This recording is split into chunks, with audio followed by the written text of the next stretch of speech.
Thank you very much, and I would like to say thank you for the organizers as well for inviting me and my institute here.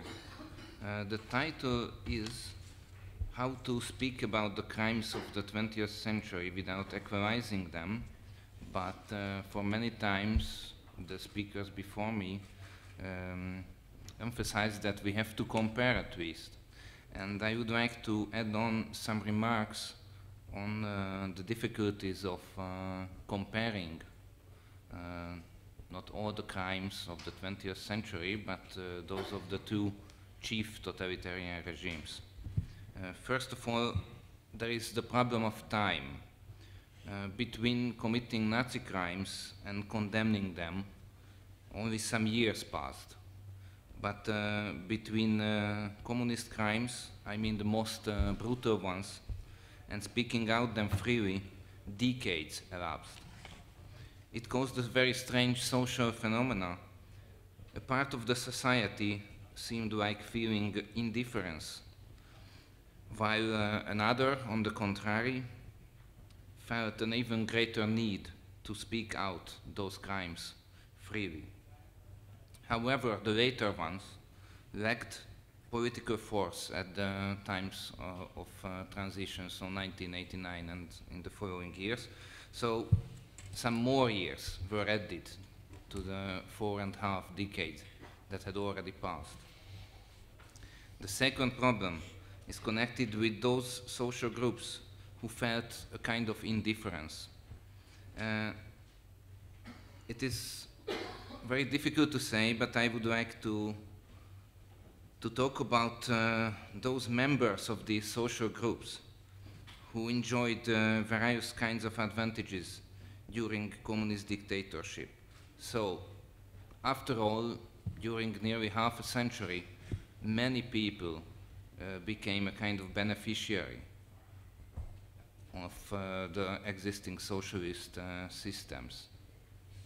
Well, they became beneficiaries for the moment, not in the long run, but it seemed like for them. So not only the West learned how to live up with existing socialism, but sometimes the societies of Central Europe as well. And this have a distant reference to the case of unsuccessful resistance, which Professor Overy mentioned. The third difficulty is the historiography.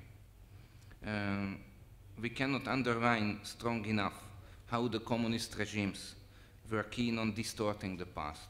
So they had to develop a kind of story of genesis. They had to develop an ideology, of course, Marxism-Leninism adapted on the various countries in Central Eastern Europe.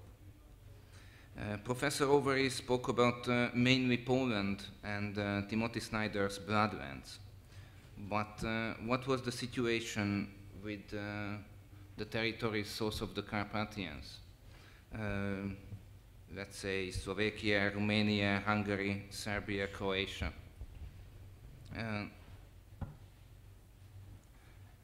It is also a very difficult question, but some of these countries can attach national successes to both regimes, which can be hardly viewed as successes now, but more or less there are some groups in these countries who think that they were.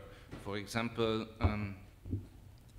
the expulsion of Hungarians from the territory of Slovakia and the creation of a Slovakian middle class instead of these inhabitants. Or for example, Romania, who first conquered back Bessarabia and even some territories to the east, and then under communism or under the Soviet victory, they got back northern Transylvania. But also there are two exceptions of this pattern. For example, Hungary. Hungary was a loser in the war.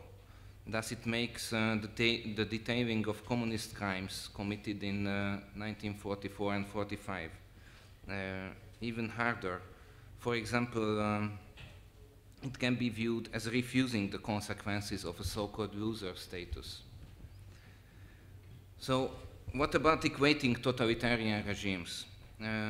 Since the thick essay of François Furet, we have a definition of Soviet-style anti-fascism. It says that no one who is anti-communist can be a true anti-fascist. But we have to view it from another point.